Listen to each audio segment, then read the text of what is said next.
I believe, one of the hottest panels of today, being part of the offshore SPIEL game, so the opportunities, business opportunities in this process. So the moderator of this panel would be Lasma Līvzemniece, the Executive Director of Latvian Wind Energy Association.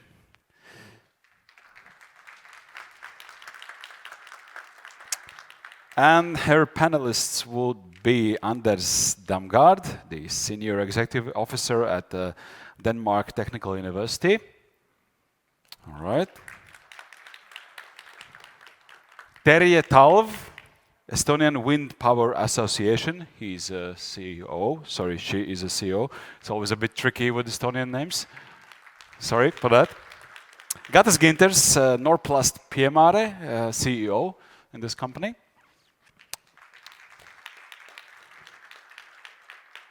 Nadezhda Vasilyeva, member of the board at Marketex. And hopefully joining us remotely, Alexander Sparfinovich from NACO Technologies. All right, I think we're all set up. Yes, good day, good afternoon, everybody. There has been a slight change in the program. The moderator that was supposed to be here unfortunately got sick, but never mind. So my name is Lasma Līvzemniece, as Oskars already said, Executive Director of the Latvia Wind Energy Association. You probably have been seeing me standing there at the wall most of the event, but yeah, it's my pleasure to be finally on the stage as well. So let's start by, well, first of all, acknowledging that we have a heavy percentage, heavy share of females on the stage, which is not the usual case for any of the wind energy panel discussions usually. So I think round of applause for that, right? And yeah, so, well, before I introduce you, I just first wanted to say that the idea of having this panel was born as a result from the association discussions with the Investment and Development Agency of Latvia, where they asked us, hey, how can we sell offshore wind energy? How can we intrigue the politicians? How can we intrigue the society? So what is the added value apart from cheaper electricity? So what is it? It's the opportunities. Let's talk about what offshore wind brings to the table. And so let's get to know each other. And I'd like you to just simply give a intro, who you are, what company do you represent, and what's the main focus of the company. So 2 minutes on the background. Let's start with Anders. Thank you, and thank you for inviting me. I work at Denmark's Technical University, and my area of focus is the energy island Bornholm, which is DTU has been working there for many years and developing technologies with the local supply company and the politicians as well, all the technologies that are needed for the energy efficient society, amongst other vehicle-to-grid, smart grids, and we are now testing batteries in the grid as well, and energy storage system. We just started a project there. So it's about preparing Bornholm for that, and then Bornholm will be, if not the first, one of the first energy islands where we'll have massive amount of energy coming into the island, and that creates a lot of opportunity. It also creates some concerns in the local society, and we're trying to deal with that. Very well. Sounds interesting, and I'm sure I will have many questions to you. Terje. Hello, my name is Terje Talv. I'm from Estonia Wind Power Association, and I'm dealing with everything. But as today, I'm here to talk about our local benefit aspect, and of course about education. What is the key for offering local benefits? So I maybe start a little bit and tell that in Estonia there is local benefit model, and it means that if you are having operating offshore or onshore wind park, you are paying some fee to the local municipality, and there is a small island in Kihnu Island. There is like really small island, and I know that Latvians have strong feeling about Kihnu, but we don't go there. So, if we implement this new law, the local benefit model, then the Kihnu Island will get every year about 1 million euros to their local budget. And they organized a competition. What we're going to do with the 1 million euros. It was really good competition until we told them that, no, you have to deal with this 1 million every single year. It's not like the one-time gift. And then they were a bit amazed, and starting for this and continue to the local benefit as a local part of offshore, the education, the jobs, the tax money, the opportunities. That is my agenda today here. Very good. So offshore does not only create opportunities, it also gives some monetary value to the locals. Very good. Actual money. Yeah. Right, Gatis. Yes, hello. My name is Gatis Ginters, and I'm representing a company Norplast Piemere from Liepāja port, which was already mentioned several times today. We are the pure production company who 1.5 years ago, we are Norwegian owned. We are owned by Enter Group, the company which has diversified its activities into the offshore supply. We produce various chains, various cranes for the offshore industry. As well, we do a lot of glass fiber. In Latvia, our operations is based in 2 places. We have a production facility of 3,000 square meters in Saldus, which is western part of Latvia. And 1.5 years ago, Norwegians acquired an old terminal in Liepāja port with 2 quays of 130 meters each. So I think we are the first ones which are most close to what has been talked today. We have a quayside with a 20 tons crane, and already in the first stage we are finishing the first production facility of 650 square meters with a 15-meter wide gate, 6 meter high. We are currently in Liepāja in a port producing subsea covers for the oil industry, oil and gas for the Norwegian shelf. But besides that, historically, our Saldus production facility has been doing wind turbine nacelles and wind turbine rotor hub heads for the Siemens in 2014. Of course, at that time, it was too expensive to produce here in Europe, so it didn't continue. But we have the expertise, which is like only 8 years ago. Plus, we know the paperwork which is behind this, because all this thing is not only about physical things, it's about a lot of paperwork, which is because of safety.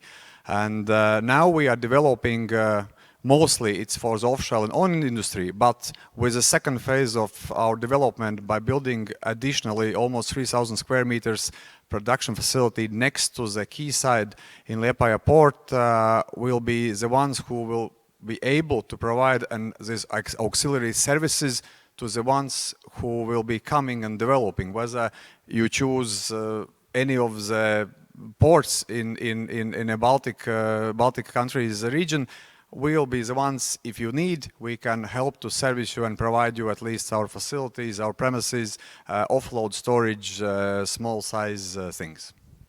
Right. Okay. That is interesting indeed. Nadezhda. Nadia Vasilyeva, Sales Director for Markitex Offshore Constructions. We're based in Tallinn, Estonia, and we're part of Belurti Group, largest industrial holding in Baltics. We work for offshore since 2007. We building different heavy steel structures for offshore projects, and also we're delivering complex equipment. Our heaviest equipment shipped from Tallinn for wind offshore project so far was 1,000 tons.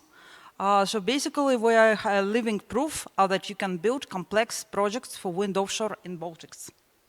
Impressive, impressive. Alexanders, you have joined us remotely, but you're with us. We see and hear you. So I hope you heard the question, and can you quickly give an intro? Yes, today I'm making a bridge to Napoli, Italy. So I'm in Science Park here, where the deep tech startups gather together with corporates, and we're discussing clean energy and how to support renewable production. And so my company, where I'm CEO, is Naco Technologies. We support green hydrogen with nano coatings. So the idea is that wind energy will, at least 1/3 of it will need to be stored in form of hydrogen. And the role of Naco Technologies is to support green hydrogen also with green technologies, so that the green energy is based on green technology. Okay, thank you. I think this is one of the unicorns of Latvia that is going to grow rapidly in a very fast time, very quick time. Right, thank you for the intros. Let's move on. Let's dive in and talk about the real deal, the real opportunities. And I'd like to address Gatis first. So you mentioned that you've been present in Liepāja, so Norplus has been present for quite some time, well, in Saldus and then also Liepāja. But then can you comment what motivated the Norwegian equity to enter Latvia? Is it a competitive market? Is the price of electricity and the labor inviting? Because we've heard that other let's say, industries, they choose other areas, other countries. So why Latvia? Norwegians entered actually Latvia more than 20 years ago when they established the production facility. At that moment, they settled down in Saldus because there was available manpower. Because of high unemployment, there were quite cheap available old premises which could be upgraded. And they saw a business opportunity, and also the business environment in western part of Latvia was quite okay, and those were like brave Norwegians who were not afraid of any bad things about what were being told about outside maybe at that time. So that's how they entered. And afterwards, the second stage is that they saw an opportunity to grow only if you are presented at the port, because for the oil industry and any oversized industry, the pieces, as you saw, all these windmills and wind farms and all these energy elements are quite big in size. So the only place to grow our business was to settle down in ports. So Norwegians looked at Riga, Ventspils, Liepāja and Klaipēda and decided to do it in Liepāja.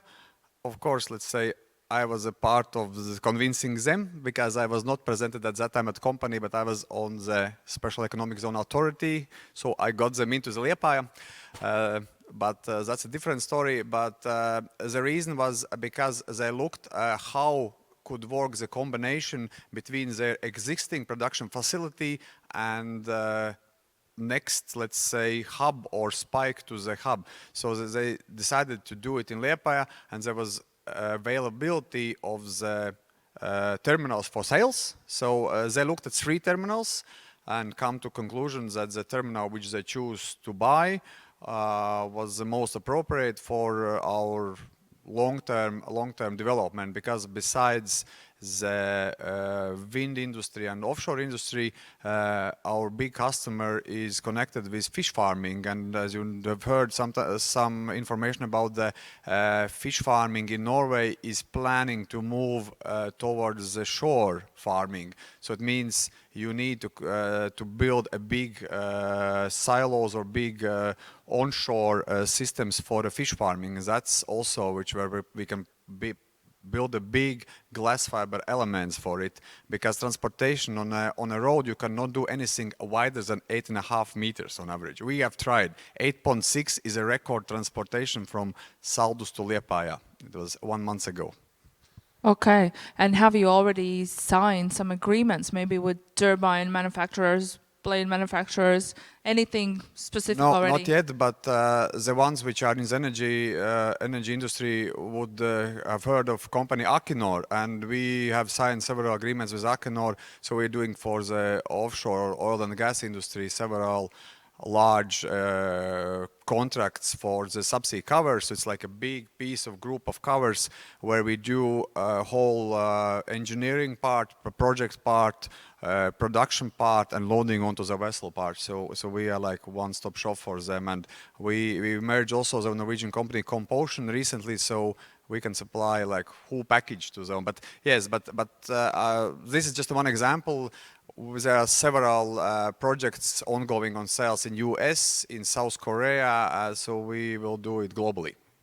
Okay, interesting. Yeah, and so you represent sort of the heavier part of the industry, the actual production, and so does Nadja. Can I call you Nadja? Is that okay? Yeah. So my question to you, well, I have actually a snippet out of your website here, which says, among other successfully completed projects, Marketex has delivered foundations for Scotland's largest offshore wind facility, Aberdeen Offshore Wind Farm project. Is that correct? That's true. That is correct. And you've got big plans to expand your production in offshore and both platform welding. Is that correct? Yeah. That is correct. So what do you want to get out of this growing offshore wind industry in Estonia, and what are your plans for the future also when it comes to the rest of the Europe and rest of the world maybe? Can you elaborate on that? Our main customer base currently for wind offshore is located in Holland and Norway. And of course, we will be very happy to participate in the first project, which hopefully will be built in Estonian waters. We have the competence for it, and I think what we need as a supply chain, we need more visibility. We need to be invited to different events.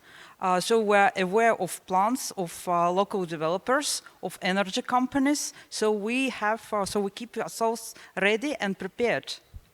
Because we're talking about acceleration of wind parks. So we're talking that we will build a lot of them, but those targets and decisions, they need to be backed up by fabrication capacity. Absolutely. So you need people like us. Absolutely. So you've come to the right place, right event. So I hope you find lots of networking opportunities, because hey, look at the many people here, many companies. That is great. Yes, but yeah, maybe follow-up question to you. And is Marketex ready for let's say the Baltic capacities, the potential, the estimated potential? Are we talking about 1, 2, 3 projects? Is your capability there?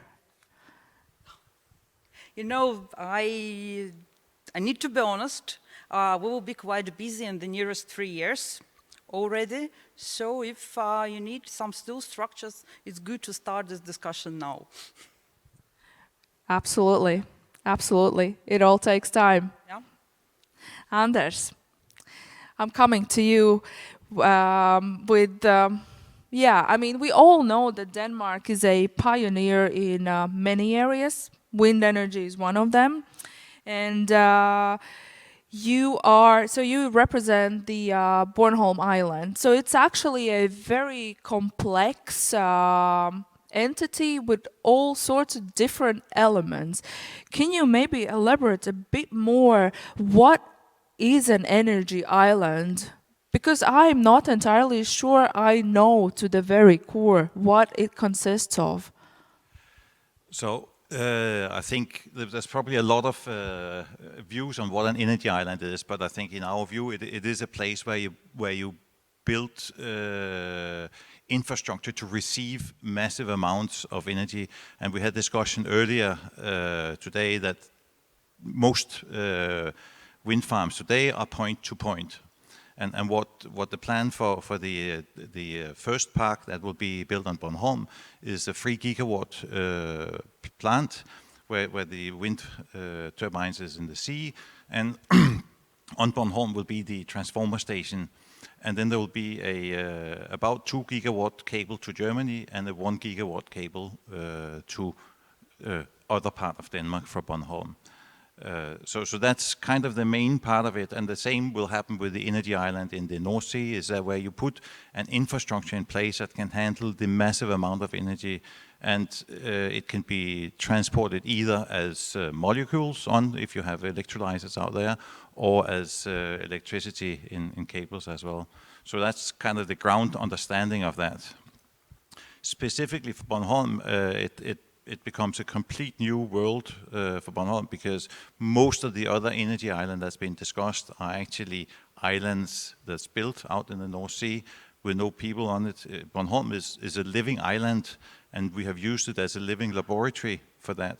And the plan is to continue to expand on that, where we, in connection with this infrastructure, are planning to build a test site where we can test much bigger things that we've been testing before.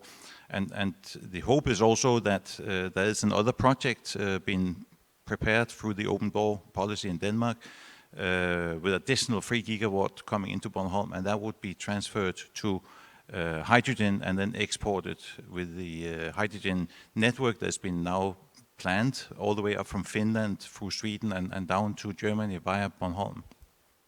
And that would then create a lot of waste heat in the electrolyzer, and we hope to build a plant, a community of businesses that can then generate value out of the waste heat that you have. That would be much more difficult, say, in an energy island on the North Sea.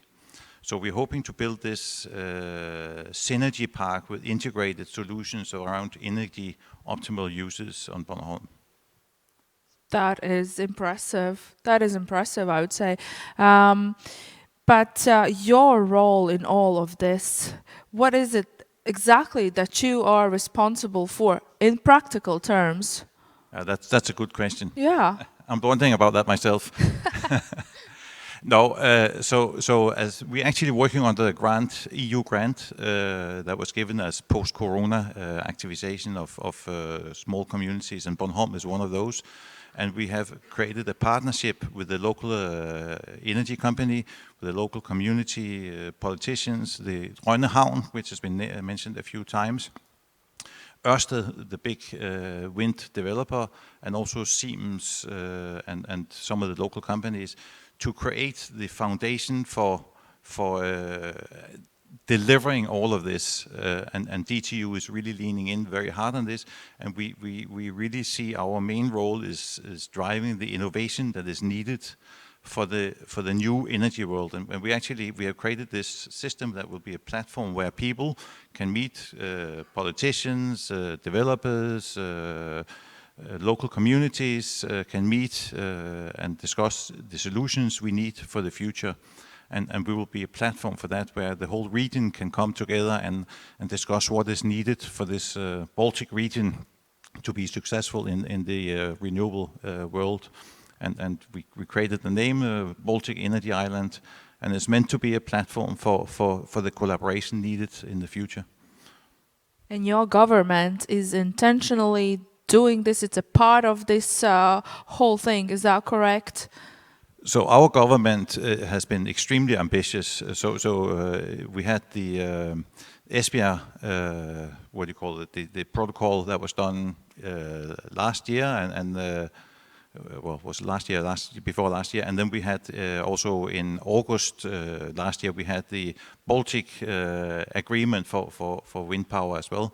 That was signed. It was called the Marienborg Declaration, and it's, I think the Danish government's been behind all of this, and they don't do it for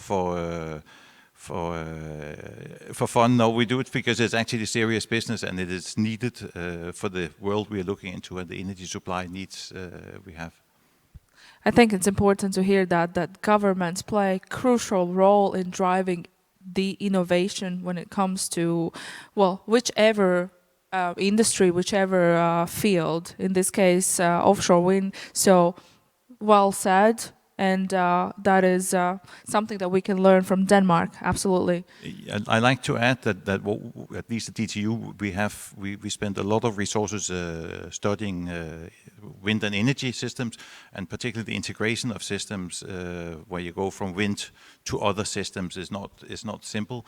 And we know the technology for building point-to-point systems, but when we start building energy island, it actually takes a lot of innovation to get the most optimal system. And we estimate that we can save more than 10% on the development cost of new energy islands if we can do things right. So there's a lot of opportunity in that space. Excellent. Alexander, moving to you.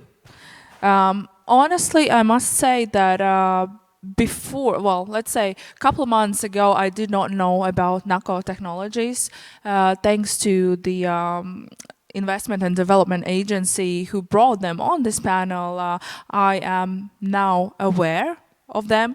And so NACO Technologies is a relatively small startup, and you have found a niche that is very, very raw at this point. So you mentioned working with hydrogen, but not only. I read that you, Alexander, also work with coating layers for wind turbines when it comes to radars and how to sort of trick the beams around the turbine so that they don't disturb the military and civil aviation. So, like, how did you end up actually being part of the wind industry, and who at this point are your clients? Yeah, thank you for the question. At this point, we are still mostly concentrated on hydrogen industry.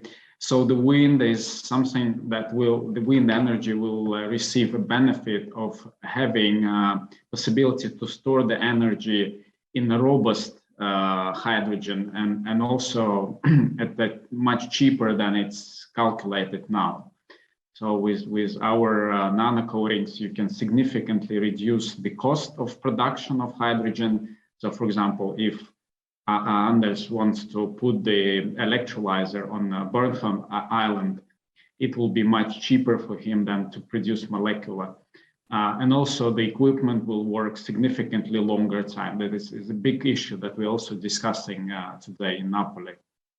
The other applications that you've mentioned for specifically for WindWorks, that would probably be a future. So we don't have so many customers from that field. We have more customers from electrolyzers world, like Siemens Energy, ThyssenKrupp, Plug Power. We also work with fuel cells, so the use of hydrogen with companies like Toyota, Hyundai, Ballard, so covering the whole spectrum of electrolyzers and fuel cells. You just intentionally picked the field of hydrogen and very purposely are moving forward with your innovation. Is that right? That's correct. We see, and not only we also see that the other kind of those who are analyzing the future industry, they believe that the hydrogen is going to be the fastest growing market in next like 10 years. It should be similar something to the battery business recently, or solar panels and windmill energy like several years ago. So that's why, as a startup, we need to chase the most promising future industry. Right, and well, there was a previous panel on hydrogen, but what is your take? So what needs to be done to ensure that hydrogen becomes a thing in the Baltics? So what is currently missing, and what should the governments do to speed up, implementing hydrogen electrolyzers in the whole network? Yeah, I would split this question in two parts. So the first one is technology, especially when we take the offshore. We work now with the California University on offshore wind, support of offshore electrolyzer development. So in this case, we need to provide super robust systems that is withstand high corrosive environment, which is usual offshore case. And again, the secondly is cost. If we talk about the support of the industry, we saw that there is a big change in understanding and also attitude to hydrogen. And we just recently received the or the green light from the EIC Accelerator Fund. So the company will be receiving 10 million euro to develop the technology that we are building at NACO Technologies. Okay, congratulations on that. Big news.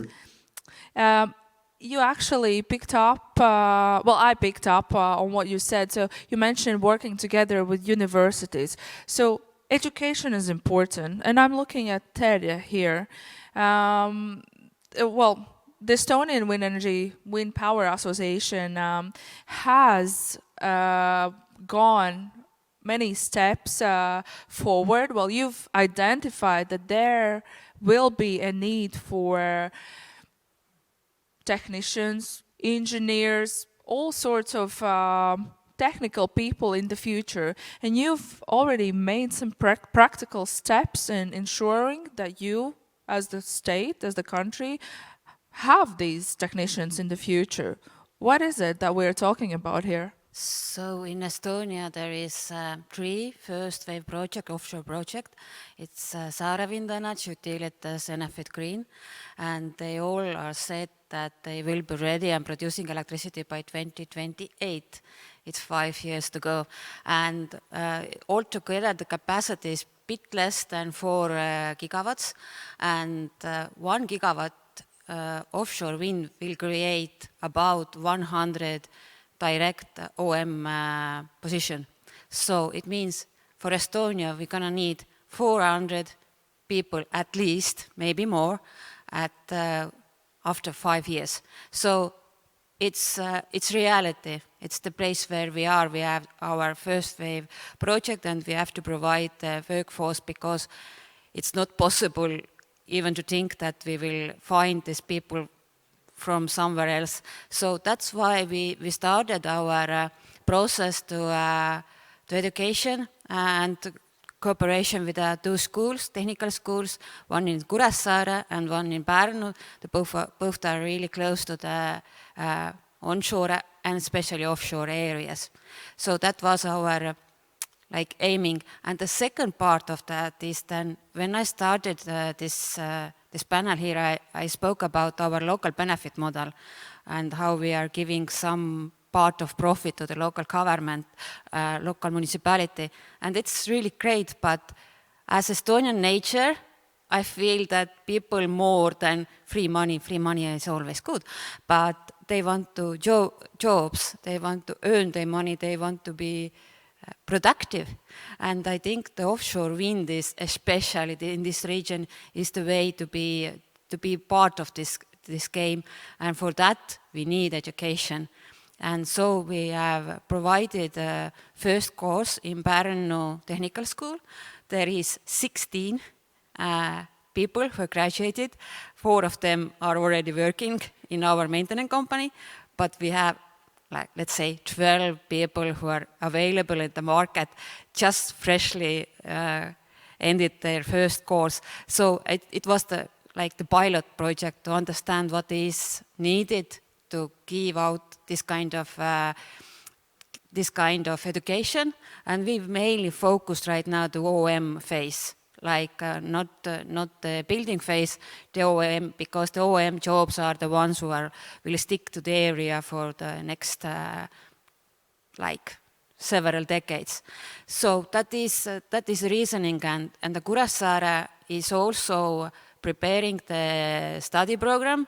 They also want to be directed more to the offshore wind, and they also thinking about GVO. So if you are in Kuressaare and you have your study program, you also can go and have your GVO, and you don't have to travel around to get it. And also in Kuressaare there is University of TalTech, Tallinn University of Technology, the college is there, and the college is mainly about blue economy, and we want to tie together everything that is happening in this field. And the science-wise is that in Estonia, offshore is dealing with ice, and it's not common, not much everywhere else. So it's really important for us to be the ones who knows how we're going to build up our wind parks, how we're going to maintain the wind parks, what is needed for that. So right now is the time to start with this process, because 2028 is so it's not enough time to prepare everything. But we are starting with something, yes. Not only the higher level of education, but also kindergartens, I hear. Yeah, we kind of understand that if you want someone to get involved with the wind industry or understanding what is wind, then the high school is way too late, the middle school is way too late. The right time to start to talk about wind energy is basically the kindergarten. Yes, we will start with the kindergarten, and there is different programs until the technical education, and then after that is a master degree, bachelor degree, master degree. We have not yet reached to the PhD, but we are hopeful that all the cycle starting from daycare up to the PhD is somehow covered in Estonia by education. Yeah. Very well. I'm looking at Gatis and Nadia. Well, we're talking about the education, but I want to ask, what role do you see of the education in the future? I mean, in terms of workers, in terms of labor that could fulfill the ambitious targets that you've set for yourselves. You mentioned, expanding the businesses. Nadia, maybe let's start with you. So, what is the message? Let's say, how do you see the education playing role in all the business that you do, and would there be enough technicians in the future for you, for your business?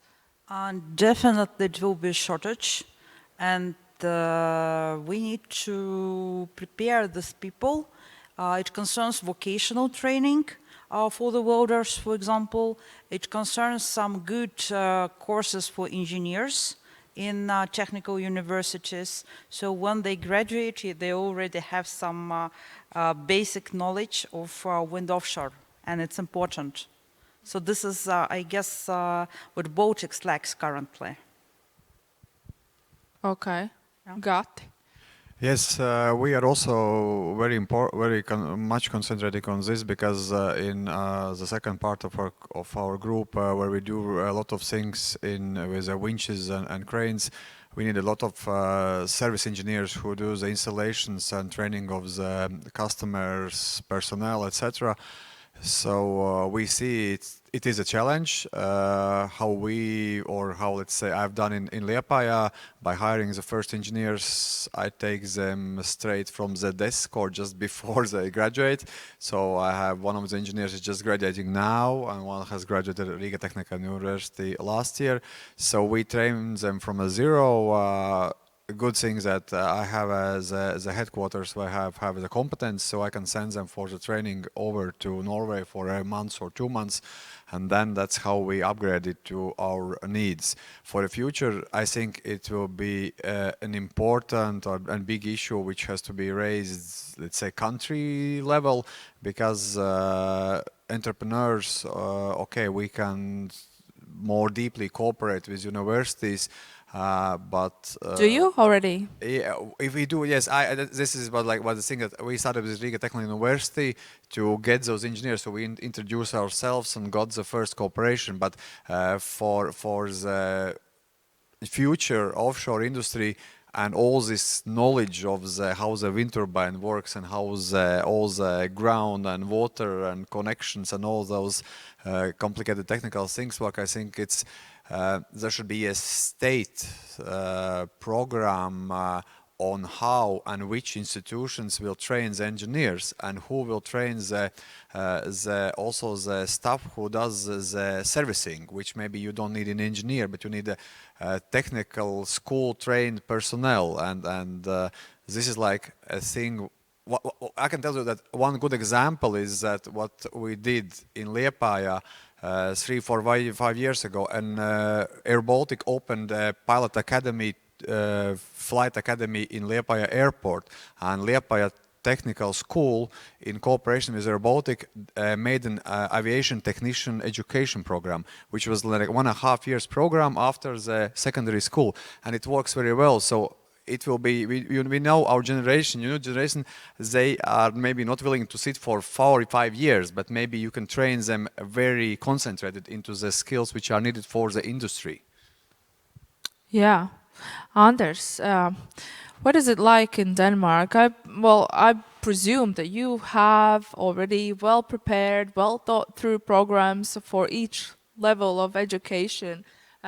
Do you also fear the shortage of manpower in the future? I think we have a well-prepared educational system, but it's not geared to what's about to happen. And I think that's very clear. And that goes from vocational education and all the way up to university and postdoc as well. So we're working on that as well. As part of the Baltic Energy Island project, we're working very closely with the local called Bornholm campus, which has high school and vocational education as well. And I know they're working with, we had discussion before with SPIEL. So, and SPIEL has actually developed the educational program for the support industry for the offshore parks as well. And Bornholm is now working with them to see how we can implement something similar at Bornholm. At DTU, we have a very, very long tradition for working together with the businesses and also the businesses inside the wind energy. And we work close with them to make sure that the educations we have actually matches the need also of the industry. And it actually pays back because it actually also allows us to understand what are the problems we need to work with in terms of innovation and programs we can actually help the industry to develop further with. Okay, and I'm looking at Terry now, but we already have, and in Estonia too, you already have technical programs that prepare engineers. What is missing? Why would you tailor-made specific, programs? What's unique about them?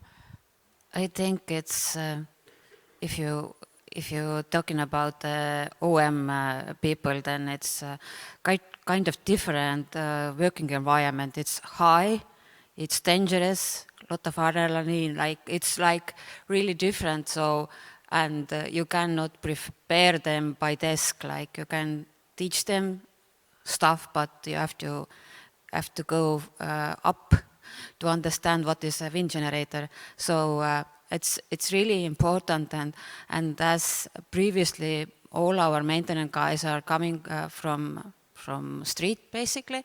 So and if you want to do maintenance, you have to have a GVO license.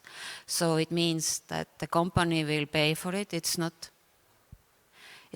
It's expensive, and can you imagine when you send the people up after you have paid all this training, and the halfway up they say no this is not for me.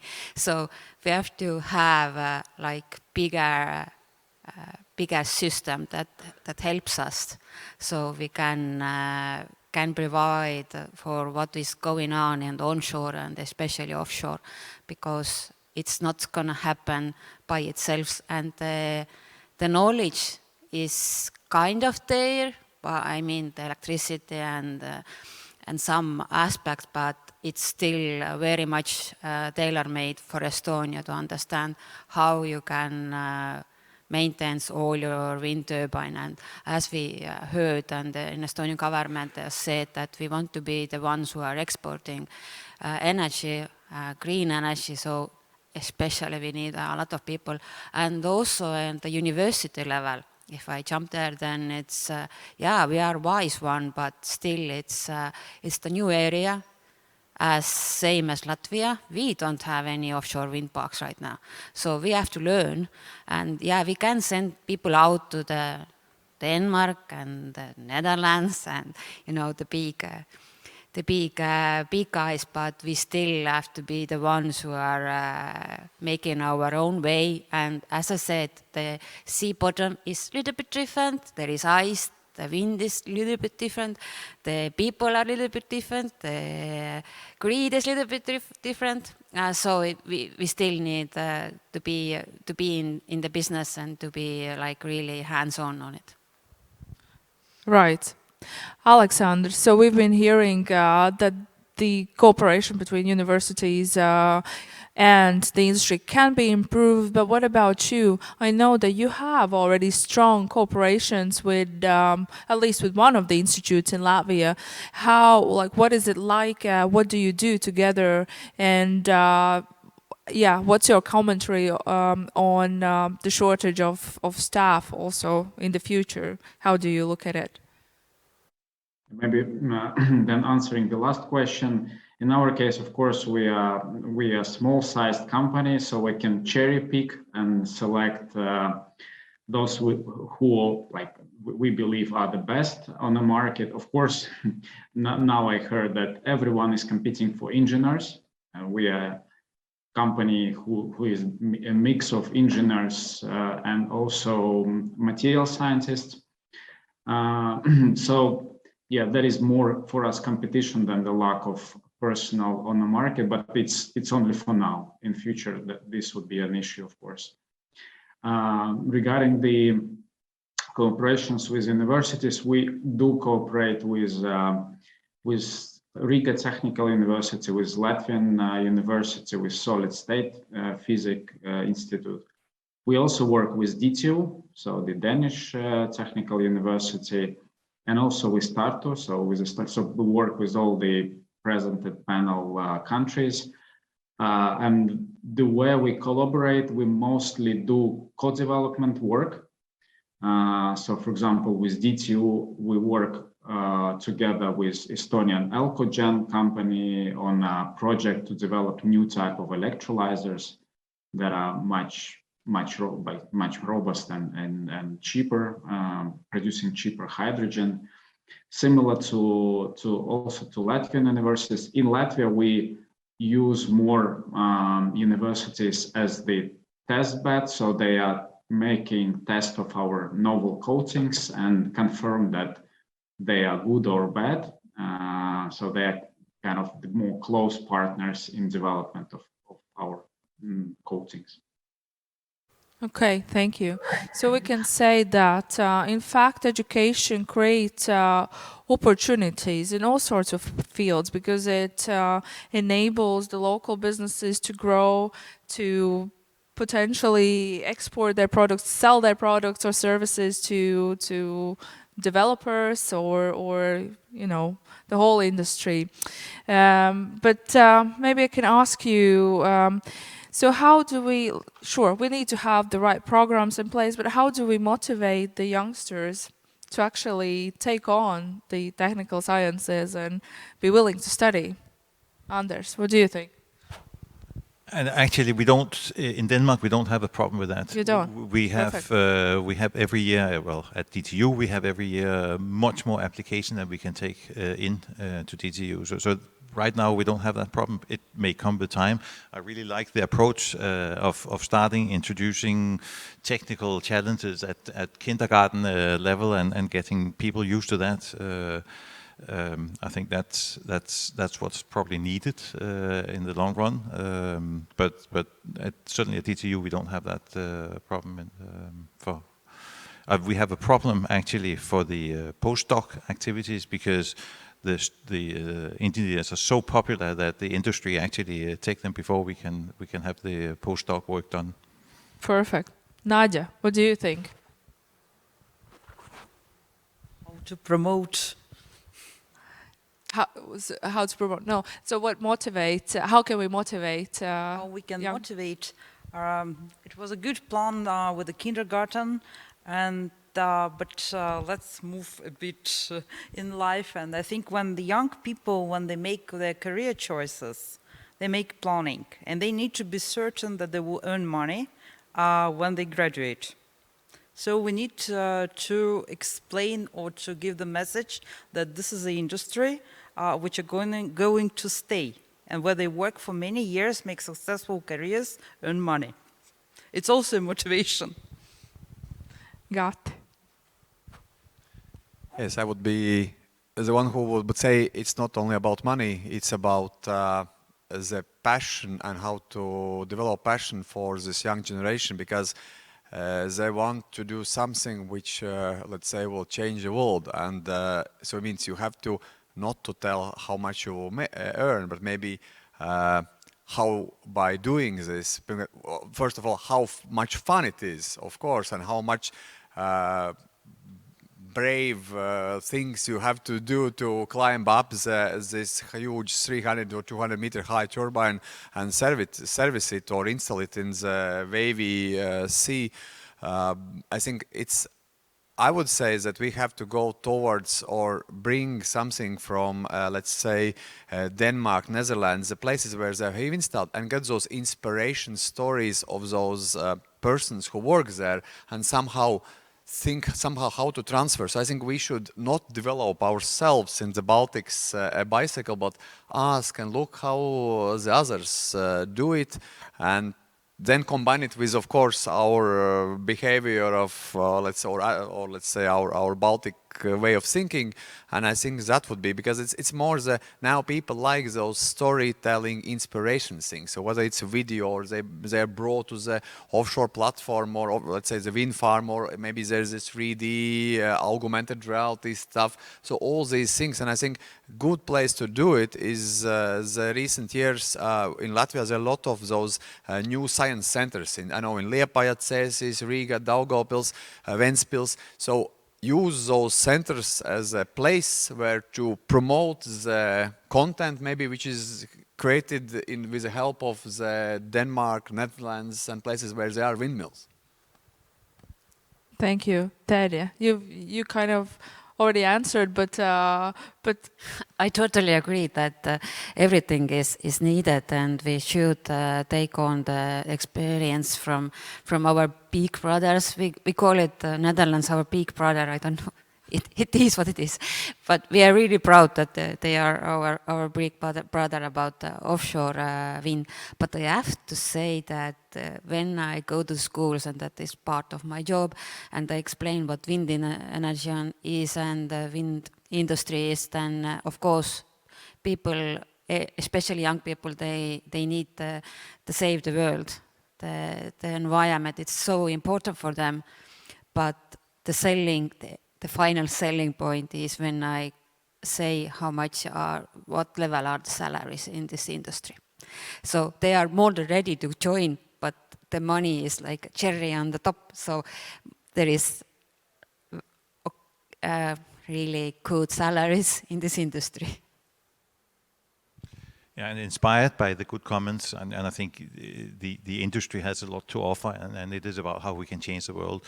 I think I failed to mention where we are challenged in Denmark, and that's on the vocational educations, where we are actually seeing through the last maybe 10 years or so, there's a decrease in the people wanting to go in to be electricians, carpenters, and these, and that's going to be a real problem for Denmark in terms of getting that labor to deliver the big ambitions for the green energy transition. how would you tackle that? We are actually in discussions with the ministries and all educations, and say how can we actually make some of the what you call the engineering stardust to come to the vocational educations as well, so it doesn't become you can say a choice they don't take, but a choice to take because it actually is interesting as well. Right. And Alexandrs, what do you think? how can we No, motivate youngsters? I totally support what the previous panelist told, that young generation is motivated now more by the mission to save planet. I think we are more grown people also can be proud that by building wind energy and making green energy affordable, we can become independent and also become for Latvia and for Estonia, I think, and for Denmark, of course, becoming an export of energy. It's a big deal also. So I think putting this together, saving planet and becoming independent from the fossil fuels is a big mission, and I think it motivates generation. And also the industry itself is developing so fast. So it's not boring to work in energy industry anymore. Thank you. That's very well said. Well, we are fast approaching to the end of this panel discussion. My takeaway from listening to you is that education is key indeed, and we need to keep echoing this statement all the time. And it doesn't only apply to offshore. We need to really start preparing, in general, renewable energy engineers and technicians. When I'm saying we, I mean in Latvia in particular, because I feel that maybe Estonia has gotten a little bit further down the road, but we too, we've started discussing this, and I'd like to maybe use this discussion as the opportunity to kickstart a wider dialogue with educational institutions in Latvia, with our members who work with training. We've got one of those that work with human resources, that they know what exactly the industry will need in the future. And and we will work also with Terje to get inspired by what Estonia has done. And so we've run out of time.